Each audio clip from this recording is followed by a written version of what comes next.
आणि आता बुलेटिनमध्ये एक महत्त्वाची बातमी पाहूयात। रत्नागिरीमध्ये शिवसेनेत मोठ्या प्रमाणात इन्कमिंग झालंय। ठाकरेंच्या शिवसेनेच्या उपजिल्हा प्रमुख, तालुका प्रमुखासह शेकडो कार्यकर्त्यांनी आता शिंदेंच्या शिवसेनेमध्ये प्रवेश केलाय। यावरून उदय सामंतांनी राजन साळवींना टोलेबाजी केली आहे। आता कोणालाही कुठेही जाऊ दे असा टोला उदय सामंतांनी राजन साळवी यांना लगावलेला आहे।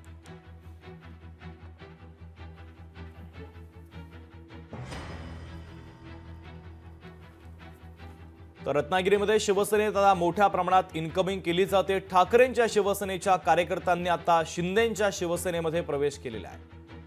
तर यावरून आता उदय सामंतांनी टोलेबाजी देखील केलेली आहे। त्यांनी राजन साळवी यांना टोला लगावलाय।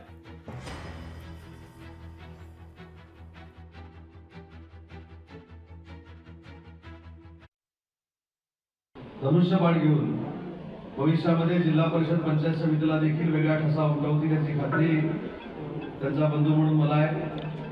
आणि इथं आल्यानंतर हे जाणवतं की आता युबीटी खाली झाली, म्हणजे उबाटा खाली झालेली आहे। आता कोणाला जिकडे जायचं तिकडे जाऊ दे, काय अडचण नाही। त्याच्यामुळे मला असं वाटतं की ज्या पद्धतीनं आमदार व्हायच्या अगोदर भैयाने या संपूर्ण मतदारसंघामध्ये विकास कामाला सुरुवात केलेली होती, त्याचीच पोचपावती शिवसेनेचे उमेदवार म्हणून भैयांना मतदारांनी दिली। त्याबद्दल देखील आपल्या सगळ्यांचे मनपूर्वक मी आभार मानतो।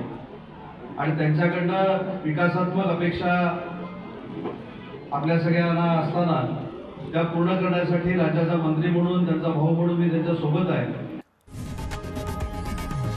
लोकशाही मराठी ऐका, पहा, जागरूक रहा।